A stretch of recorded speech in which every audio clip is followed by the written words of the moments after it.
How the hell are you, Harry? Harry on the lower south of the west coast. It actually has one really redeeming claim to fame. That's the Russia's Cafe and Bar, which I can't remember what it was originally called. This is a very famous site in the movie Goodbye Pork Pie. Bruno Lawrence, a couple other... Actually, no, Bruno Lawrence wasn't in Goodbye Pork Pie. I tell a lie. It was the two chaps that never actually started in another movie ever again. Actually, I don't think Bruno... Anyway, Goodbye Pork Pie featured in this film, so I always thought it was a shame they didn't tap into that. It was a really lost marketing opportunity. But it's sort of interesting too, because when that movie was made, that was sort of the circa 1970 period. The lovely Alps there. The period of carless days. They built Marsden Refinery as also a way of creating energy sufficiency so that they didn't have to go through another thing like carless days. And for those who don't know what a carless day was, it was literally a little sticker that stuck on your window and you weren't allowed to drive your car on that day because they had to conserve the fuel reserves, because they were actually being constrained because OPEC had just turned around and said, well, actually, we're pretty much in control of all the oil in the world, so you're going to pay the price we want you to pay. This was at the time that New Zealand's own oil reserves were under surveying, the Great Southern Basin and other areas, and basically it was a very significant part of New Zealand history, because what basically happened was the Saudi neighbour nations, under the pretext of offering trade in terms for leaving the oil in the ground, basically provided us with the funding to actually not have to actually go forth and actually open up our oil reserves, and instead we were open to markets in the Middle East. So, for example, in 1977 we exported 3.4 million, give or take, and by 1980 we were exporting 400 million in beef and wool to Iran alone.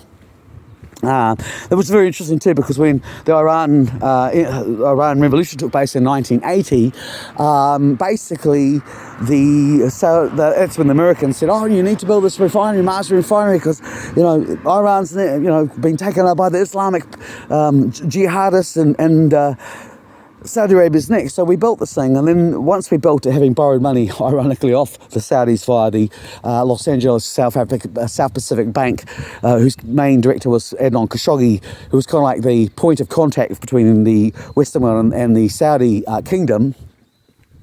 So we built this thing, and then we promptly turned around and gave things like mobile were given very, very cheap rates. So effectively what we did was we subsidised. It was corporate, talk about dole bludgers on crack. Basically, we provided these guys the infrastructure so they could make a killing at our expense. And it never really achieved the goal, which is what originally the money had been borrowed, to actually provide us with energy self-sufficiency.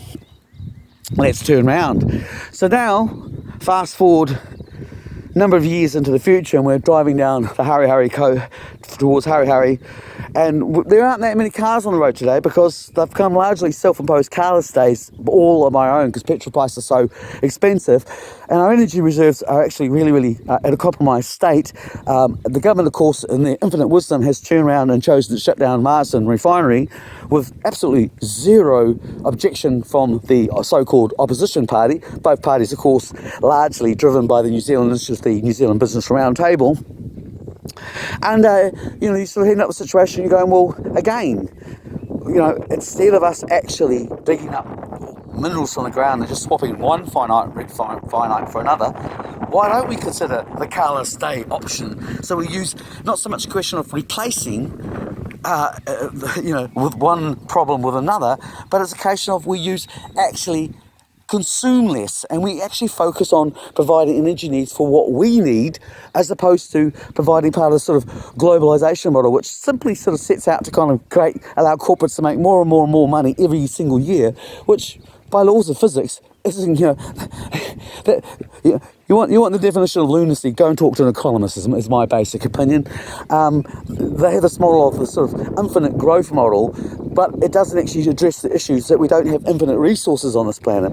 And it also doesn't address the issue in terms of, when we look at this question of how do we deal with reducing the I don't think we have so much a carbon problem on the planet. I think what we actually have is a pollution problem from our consumption, overconsumption. So we can look at ways to reduce consumption while at the same time making sure that there's a little bit of the pie for everybody, as opposed to the current moment where, as I said, we now live on a planet where 50% of the resources are in the hands of 0.1% of the population. That doesn't seem right to me. So, and I like my road trips.